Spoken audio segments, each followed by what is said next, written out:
GCV Global Consensus Value, agaciro kemeranyijweho ka Pi Network. Ese GCV ni ukuri? Ese aka gaciro kemeranyijweho ku isi hose, kemeranyijweho n'abapayoniya bose? Ese ko Pi Network Core Team yavuze ngo abapayoniya bajye bizera amakuru yonyine yaciye ku mbuga nkoranyambaga zabo ndetse na website ariyo minepi.com. Ese GCV yo ihuriye he nabo? Ese GCV yashinzwe Pi Core Team ibizi? Ese abapayoniya bo ku isi bose mu kuri bagize uruhare rwo gushyiraho iki giciro cya GCV? Tubahaye ikaze mu biganiro bya Menya XYZ. Ngewe ndi Mwami. Dutanganye ibi bibazo cyane cyane ibibazo byavuye ku butumwa Doris naherutse gushyira ku rubuga rwe rwa X. Ubutumwa bwahise bukura amarangamutima y'abantu ndetse bagafata nk'aho Doris arimo arivuguruza nyuma y'uko yatanze amatangazo abiri, harimo iryiganjemo iryo guhindura movement ya GCV bakahindura amazina, ndetse hari ibintu abantu benshi batari bazi ko biba muri GCV amarank, harimo general ndetse n'iranka rya colonel, ariko avuga ko aya maranka yo adahindutse. Abantu bahise bibaza bati ese ko Doris arimo arakangurira abantu kwigisha GCV icyari cyo bikajya mitwe y'abantu bakabimenya, abantu bakibaza bati ese kwigisha abantu GCV ukajya ubabwira buri munsi nibyo bizahindura agaciro ka Pi? Ese ko tuzi ko igiciro cya coin iyo ari yose kigenwa n'isoko ryo market ndetse kikazamurwa na utility abakoresha coin uko bangana, amasoko iyo coin ikoreshwaho ndetse n'abashoramari bashoyeme iyo mari muri coin, kandi ibyo bituma coin izamuka. Ese GCV hari imishinga yabitegura nk'urwego ya utility izatuma Pi igira agaciro? Ariko mu kuri nta mushinga n'umwe GCV irimo irategura wavuga ngo uzazamura agaciro ka Pi. Twabonye ko imishinga yose irimo gutegurirwa muri Pi ecosystem ndetse ikaba iyobowe na Pi Core Team, akaba ari nayo igena imishinga cyangwa dApps zigomba gupasinga, akaba ari nayo igena abo bakorana nyuma yo gukora KYB. Ese koko iyi GCV cyaba ari igihuha cyazanywe n'abantu bamwe? Nigeze gukora ikiganiro kuri GCV ahangaha ndetse abantu benshi barananyibasira bavuga ko natandukiriye ko ndwanya GCV, ko nshaka ngo kurya Pi zabo, nta muntu narya Pi, kandi n'uwo abashaka kwigurisha yayigurisha, ushaka kuyizigama akayizigama. Ukuri tuzi twese nk'abapayoniya, umuntu wese ukurikirana uyu mushinga wa Pi Network, nuko Pi Network ari umushinga wagutse kandi umushinga urimo byinshi bijyanye n'ikoranabuhanga ndetse na serivisi zitangirwa online. Tuzi imishinga imwe n'imwe yamaze kujya muri Pi Network, tuzafatanya ibikorwa Pi Core Team igenda idutangariza buri munsi. Nta kabuza twese tuzi ko agaciro ka Pi kazazamuka, iyi utility cyangwa ikoreshwa rya Pi nirizamuka, app zubatswe zigatangira gutanga serivisi, ama platform ya online ari gupiganirwa muri .pi domains nayo akava muri web tukajya muri web turakoresha Pi agatangira kwishyura ndetse no kwishyurana kuri izo platform bakoresha Pi. Ibyo bizatuma mu kuri Pi igira agaciro. Niyo mpamvu umuhanga agomba kubika Pi's akazirokinga igihe kirekire kugira ngo yenda atanazigurisha ziri kuri make. Gusa reka tugaruke ku kibazo cya GCV ndetse no ku butumwa bwa Doris bwatumye abantu bongera kwibaza, abenshi bagahita bemeza ko GCV ari igihuha, ari movement, ari ikintu cyazanywe n'abantu bamwe, ariko mu by'ukuri kidafite aho gishingiye kuko nta utility kigira, keretse icyo bita ngo preaching GCV cyangwa kwigisha, teaching, kwigisha abantu GCV. Kandi ibyo bikaba tubona imishinga itandukanye irimo Pi Foundation, irimo ama prizes, ibihembo byinshi ndetse n'imishinga Pi Network igenda ishoramo imari kandi ntikoresha igiciro cya GCV, ahubwo igakoresha igiciro gihari. Igiciro gihari rero ni iki? Ni igiciro cya utility ihari. Utility ihari rero ni iki? Utility ihari icyambere ni community ya Pi Network, n'abapayoniya. yabo niyo utility ya mbere, bamayininga bakanarokinga. Iyo ni utility ihari. Utility ya kabiri ni izi KYB businesses. Izi company zitandukanye zakoze KYB zikemererwa gutanga serivisi zimwe na zimwe na Pi Core Team, zirimo Banixa, zirimo ama on ramp atatu yabaye verified, harimo ndetse n'ama exchange, kuko exchange yaristinze Pi iratradingwa, abantu barayigura baraswapinga bakayitradinga mu buryo bwa spot na future. Iyo ni utility. Ibyo rero nibyo bihari bigena agaciro ka Pi. Ibi bijyana n'ikibazo cy'abantu bavuga ngo dual value, cyangwa ngo ibiciro bibiri bya Pi, ngo Pi ishobora kuzagira ibiciro bibiri. Ntabwo bibaho, nta nubwo byigeze bibaho ko crypto igira ibiciro bibiri bitandukanye, kuko blockchain ya Pi ni imwe, ni Pi Network blockchain. Iyo Pi Network ni ikusanya amakuru y'ama transaction na utilities ziri gukorerwa kuri blockchain yabo, kuko ni coin yabo.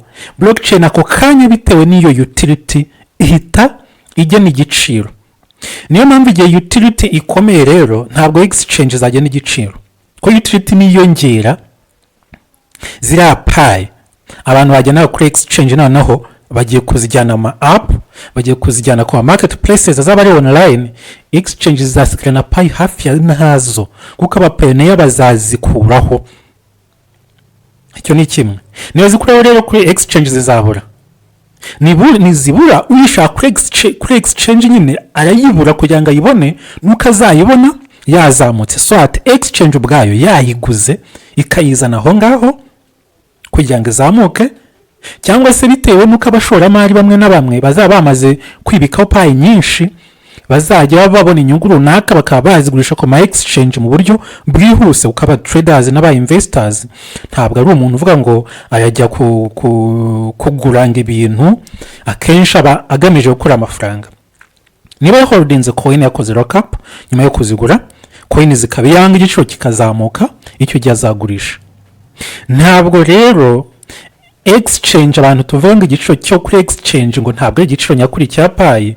Iki nicyo giciro nyakuri cya Pi dufite ubu ngubu. Ahubwo uko utility zagenda yongera, igiciro gishobora kuzagenda kizamuka, kandi ntabwo kizazamuka muri Pi ecosystem gusa, kuko kizazamuka no ku ma exchange. Ntabwo Bitcoin izamutse avuga ngo kirazamuka kuri utility za Bitcoin gusa, ko ni blockchain imwe. Ntabwo rero blockchain imwe ishobora gutanga ibiciro bibiri bya coin, ntibishoboka. Icyo cyo rwose abantu abapayoniya tukikuremo, abatazi by'ama crypto. Nanjye sindi inzobere cyane, ariko hari ubumenyi mfite bwa trading. N'undi wari wese uzi trading, uzi uko crypto zimeze rwose, ntabwo yakwigira beshywa ngo azaba ibiciro bibiri bya Pi. Nta coin ishobora kugira ibiciro bibiri. Igishobora kuba nk'uko nabibabwiye, nuko ushobora gusanga kuri exchange runaka ari udupusiye tw'utuntu bibusanyeho, ariko mu buryo approximately igiciro aba ari kimwe. GCV rero abantu batangiye gufata nk'igihuha babishingiye kuri aya makuru ya Dorisin. Nkuko nari nabibabwiye, ni ubutumwa yacishije kuri X account ye hari ku cyumweru tariki 16 Kanama. Nejo bundi ubutumwa nabubonye, nanjye ndabusoma mbona harimo ikintu bita controversy, kwivuguruza ndetse no kwivuguruzanya, ndetse no guhindura amazina abantu benshi. Ntabwo ndi ku ruhande rwabo, ariko bagerageje kuvuga ngo no guhindura amazina ubwabyo ni ukugerageza kuyobya abapayoniya, kubera ko nabo bamaze kubona ko ibyo bijeje abantu ikinyoma bahimbye atari ikintu kigiye gukora aka kanya, kitanagiye gukora rwose. Reka rero twinjire muri ubwo butumwa, turagerageza kubusoma uko buri, yenda tunabusemure kugira ngo twumve ngo yanditse biki, hato wenda tutabusoma abantu bakavuga ati igihe umuntu asoma nk'amakuru runaka yatanzwe na ba nyir'ubwite, abantu batangira bakavuga ati ariko ibyo bintu baba bikuye he iki. Oya, ni ubutumwa buhari. Wajya ku rubuga rwa X ukasacinga ubutumwa bwa Dorisin bwo ku cyumweru, abundi ukumva ibyo yatangaje. Yagize ati rero twihuse: Dear Global Pioneers Community, Happy Sunday. ni nko kuvuga ngo bavandimwe ba pioneer ba community ya Pi Network ku isi hose mugire icyumweru cyiza. Today I'm excited to share two important announcements with you. This is the first one, have second one following. Ati umunsi nishimiye kubagezaho amatangazo abiri y'ingenzi. Ati ni irya mbere ni irya kabiri akurikira. Irya mbere yagize ati a new name for our movement in alignment with the Pi Core team's call for pioneers to stand for accurate information and to support the Pi ecosystem. The global GCV Core team has decided to rename the GCV Army into the Pi Network Warriors. Ati tangazo rya mbere ni uguhindura izina rya movement yacu cyangwa ry'itsinda ry'ibikorwa byacu. Ati mu mujyi umwe na Pi Core team nk'uko ihamagarira aba pioneers guhagarara bagaharanira ko amakuru ya Pi yatangwa ari amakuru yizewe bityo bagafasha Pi ecosystem. Ati niyo mpamvu itsinda rya global GCV ryahisemo guhindura izina the GCV Army cyangwa igisirikare cya GCV, ahubwo iryo zina turihindura indwanyi za Pi Network Warriors. All existing general and colonel ranks will remain unchanged. Ati amaranka yari asanzwe cyangwa amapeti ya generali na koroneri yo ntacyo ari buhindukeho.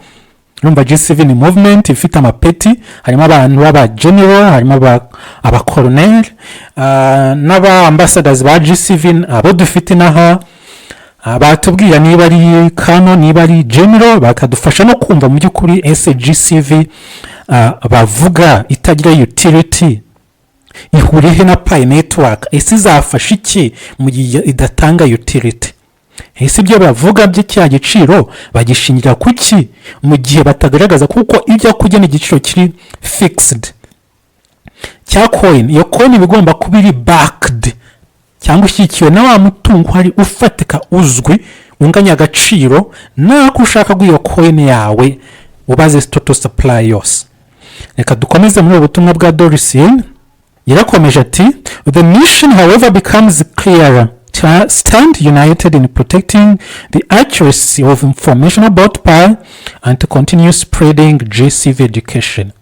Atariko intego becomes clearer. Ati intego irasobanutse cyane. Ati ni ugushikama hamwe, guhagarara hamwe twese tukarinda amakuru yizewe kuri Pi. Ati kandi tugakomeza gukwirakwiza ubumenyi cyangwa uburezi education yibanda kuri GCV. As the Pi Core team emphasized in their email to all pioneers, Pi's true superpower has always been its community. Together we have the ability to make a powerful impact by sharing truthful, reliable and inspiring information about Pi. Ati nuko Pi Core team yabitsindagiye mu email yahawe abapioneer bose ko imbaraga nyakuri za Pi buri gihe ari za community ya Pi. Ati bityo twese hamwe dufite ubushobozi bwo kuzana ikintu gifatika tukagisangiza biciye mu kuri kandi ikintu cyizewe kandi ikintu gifite amakuru ari inspiring cyangwa atera abantu akanyamuneza kumva abantu bashyigikiye Pi ko Pi ari ikintu cyiza cyane. Ubutumwa bwa kabiri rero ryo tangazo rya kabiri, call for new warriors. Our Pi Network Warriors will now be active across different social media platforms guided by our generals and colonels. If you're passionate about defending Pi Network's integrity and helping educate pioneers about GCV, we warmly invite you to join us. Ati tangazo ry'ingenzi rya kabiri, ati ni uguhamagara indwanyi nshya zose. Ati indwanyi zacu za Pi Network ati zigiye gukora zibe active kuri social media zitandukanye, ku mbuga nkoranyambaga zitandukanye. Ati zizaba ziyobowe n'abajenerali ndetse n'abakoloneli urumva ba GCV. Ati kandi nawe niba ushishikajwe no kurwanirira integrity, ubusugire cyangwa ubunyangamugayo bwa Pi Network, ndetse no gufasha kwigisha abandi ba pioneer ibijyanye na GCV. Ati nawe we want to invite you to join us. Ati tugutumirizanyije akanyamuneza ngo nawe twiyungeho. If you are interested in becoming a warrior, please contact the global GCV core team at. Ati rero niba nawe wumva ushishikajwe no kubindwanye, ati yambaze GCV core team. Atanga email abari busome iryo tangazo neza muri buyibone. Ati let us unite, stay strong and protect the truth of Pi Network together. Our journey is just beginning and every pioneer's voice matters. With respect and determination, Doris Yin, founder, Global GCV Movement, August 17th. Asoza agira ati reke twibumbire hamwe, stay strong, tube hamwe dukomere, ati kandi turinde ukuri kwa Pi Network turi hamwe. Ati urugendo rwacu, ati just beginning, ruracyari mu ntangiriro. Ati kandi buri jwi rya buri pioneer matters, rifite icyo risobanuye. With respect and determination, ni Doris Yen. Ati mu cyubahiro cyinshi ndetse no mu mbaraga, ni Doris Yen. Akaba uwashinze ariko founder wa Global GCV Movement. Ni itangazo yanditse kuri 17 n'ejo bundi hashize. Iri tangazo rero hasi yakomeje agira ati PS, cyangwa ni nk'ikintu cyongera gukangura abantu imyumvire. Arakomeza ati nuvuga ngo ni nka notabena wa mumenye kitonderwa. Pi core team email to pioneers, aze kubibutsa email ya Pi core team kwa pioneer bose. Ati as Pi grows in visibility, so does the spread of misinformation across public forums. To protect the integrity of the project and educate the broader public, now that Pi has launched Open Network, we invite those who are willing and informed to take action. Yahise yibutsa abapioneer muri musange ubutumwa bwa Pi core team. Ngo Pi core team yatanga ubutumwa bugira ngo uko Pi core team igenda igaragara, ni nako hakwirakwira amakuru atariyo muri rubanda amatsinda atandukanye. Ati rero kurinda ubusugire bw'uyu mushinga ndetse no kwigisha rubanda nyamwinshi ko Pi yashyize hanze Open Network, dutumye uwo ari we wese waba ufite amakuru kugira icyo akora kugira ngo arwanye ayo makuru mabi. Ubutumwa bwa Pi, Doris Yin arimo aributsa aba pioneer. Pi's superpower has always been its community, and the community can make an impact on spreading truthful information about Pi. Ati imbaraga nyakuri za Pi buri gihe aba ari community yayo. Ati kandi iyo community yayo ishobora kugira icyo ikora mu gukwirakwiza amakuru y'ukuri kuri Pi. What you can do, icyo wakora rero, publish fact-based content. Kora content cyangwa ushyire hanze content cyangwa inkuru ishingiye ku bintu bifatika. If you have your own site or blog, consider creating a post that explains the Pi's current development stage, minute status, KYC process, and the network's goals. Use all information from official announcements and communications. Bati niba ufite urubuga, niba wandika, ati banza uconsidering, banza wishyiremo gukora ikintu no guposting no gusohora ikintu gisobanura aho Pi Network igeze, uko mainnet yayo ihagaze, uburyo KYC ikorwa ndetse n'intego za network. Ati kandi ukoresha amakuru yaturutse mu matangazo, announcements and communications za Pi. Dukoreshe amakuru aturutse mu matangazo ya Pi core team. Icya kabiri, correct misleading posts. Kosora ama post cyangwa se ama content ayobya. When you see misinformation on platforms like Binance Square, Reddit, CoinMarketCap, Coin Gecko or elsewhere, drop a thoughtful, fact-based comment. Make sure to comply with the rules and guidelines of each specific platform. We can link to official Pi resources to provide clarity. Bati ubutumwa ni bwa Pi Network, Pi Core Team Doris yongeye kwibutsa ati igihe ubonye amakuru atari misinformation ku mbuga nkoranyambaga nka Binance Square, nka Reddit, nka Coin Market Cap, nka Coin Gecko cyangwa ahandi hariho hose, ati nawe jya uhashyira igitekerezo kiri thoughtful cy'ukuri kiri mu bwenge, fact based comment, tanga comment iri mu kuri, kandi ugerageze wubahirize amategeko rules and guidelines, amategeko n'amabwiriza y'iyo platform yo gutanga igitekerezo yatanze amakuru atari ya Pi. Ati kandi wanashyiraho link z'imbuga ziri official zizewe za Pi kugira ngo to provide clarity, kugira ngo nawe utange uwo mucyo. Gatatu, engage respectfully, cyangwa ganira unatanga ibitekerezo ariko mu buryo burimo ikinyabupfura bwubaha. Focus on education, not argument. Be accurate, calm and constructive.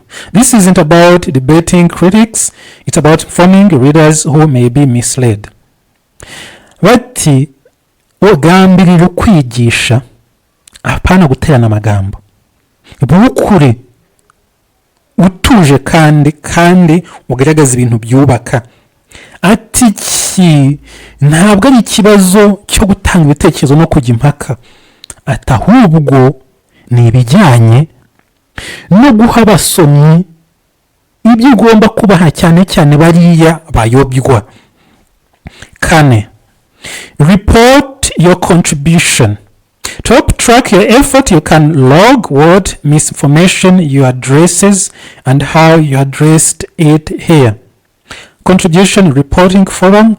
This effort is completely voluntary and not affiliated with or sponsored by the core team or Pi Network. There are no promised rewards. It's simply an opportunity to contribute to the health and understanding of the Pi ecosystem. Report your contribution. Ati nushaka umusanzu watanze ureporting ugaragaze, kugira ngo ufashe kugira ngo umuhati wawe umenyekane.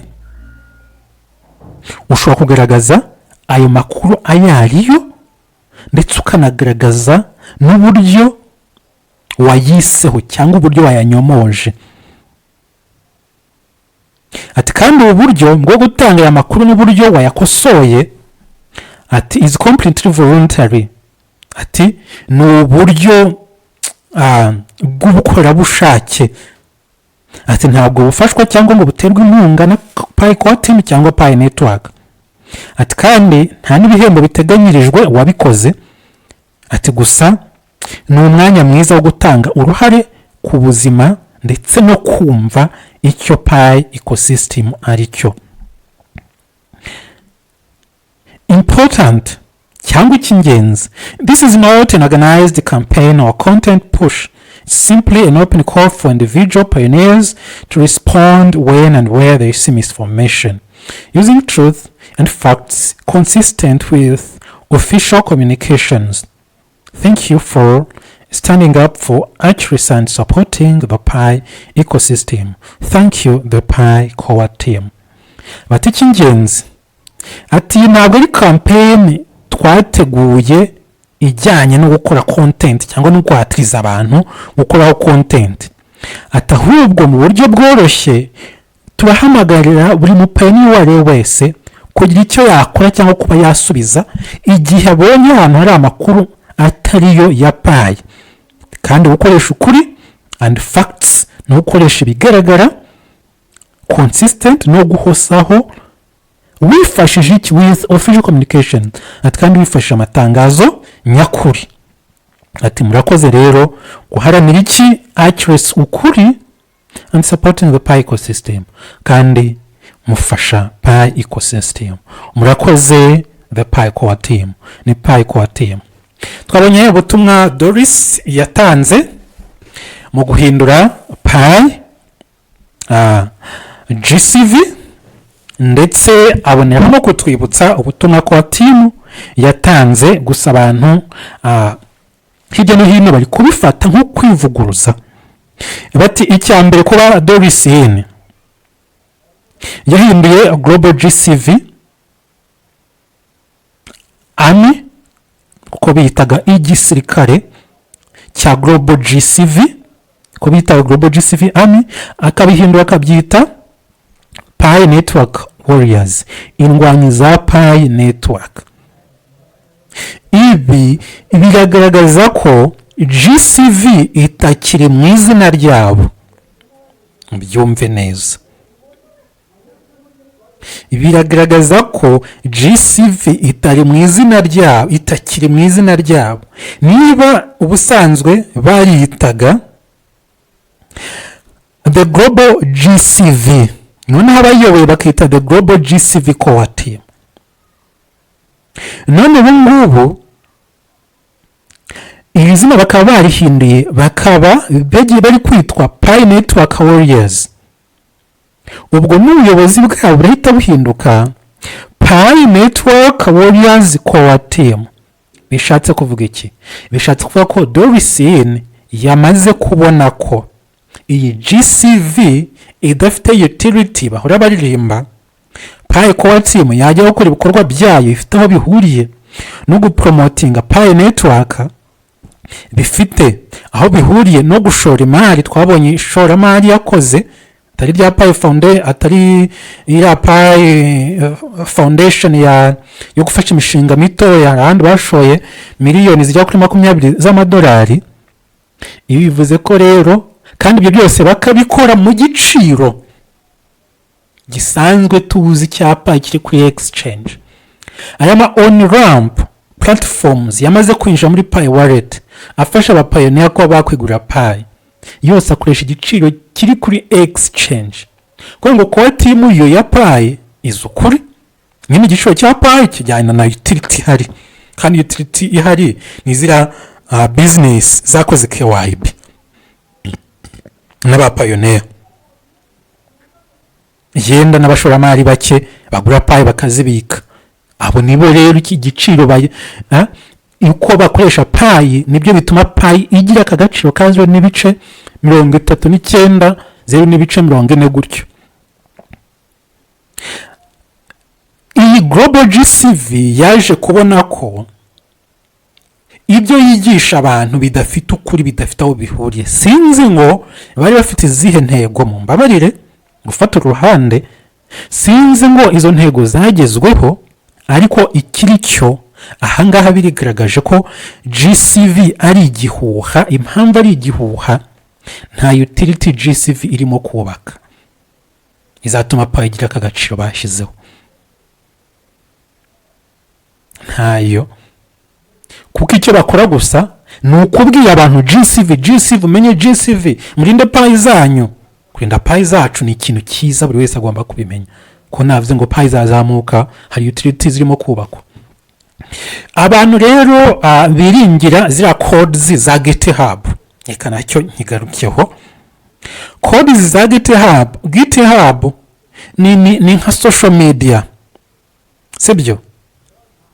Ni social media platform, cyangwa ni platform y'aba developers.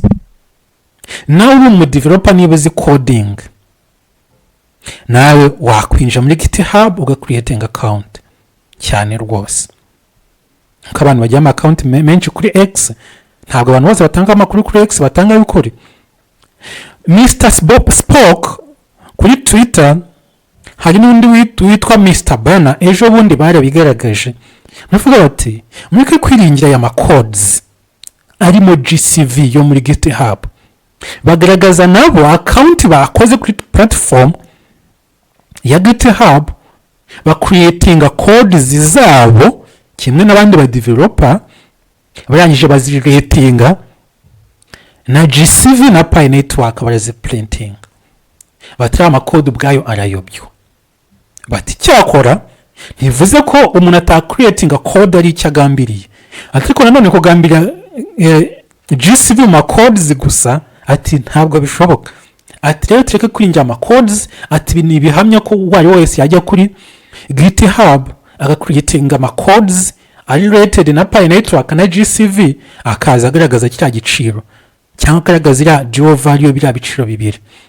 Ati rero mureke kubyiringira kandi nibyo koko gucreatinga code kuri GitHub ziriya screenshot ntabwo arizo zizazamura agaciro ka Pi izazamurirwa agaciro na utility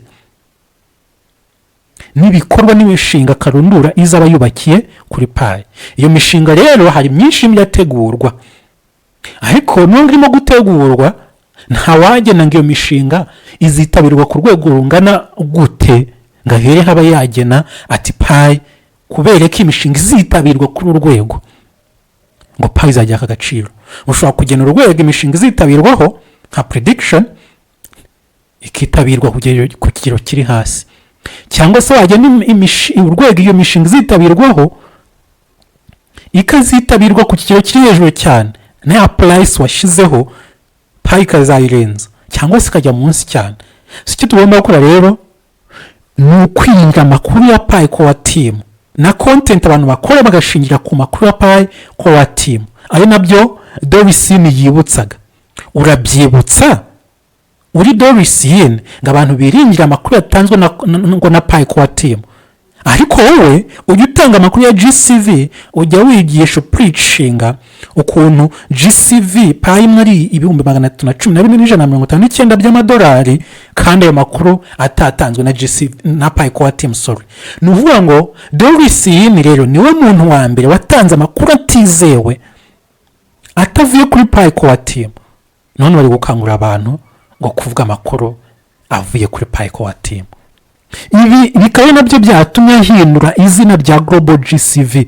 Bapenera tubyumvikane, GCV ntikiriho kuko yahindutse, ntabwo ikiri Global GCV, ubu ni Pi Network Warriors. Ese GCV bayitaye he? Nuko bazi ko nyine ibyo bijeje abantu imyaka yose ishize bitakunze.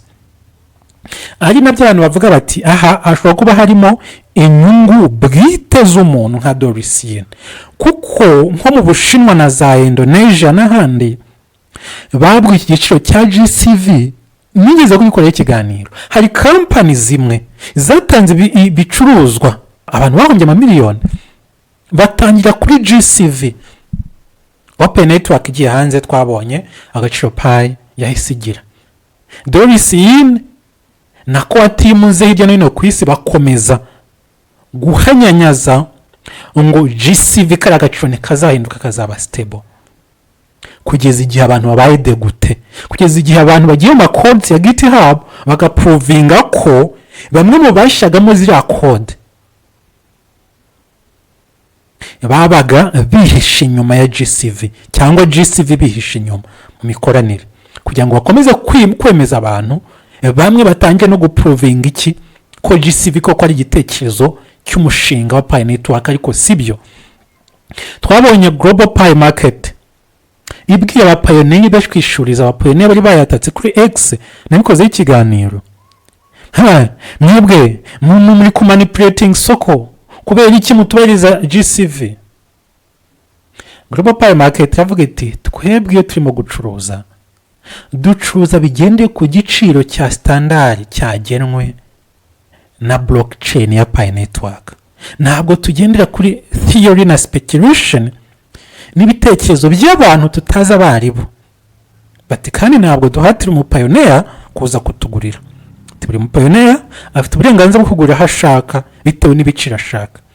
Ati rero baza batugana bazubahiriza ibiciro byacu, ati kandi si ibyacu kuko ari ibiciro byagenwe na blockchain ya Pi, nabyo biri kuri exchange. Nibyo nagira ngo tuganire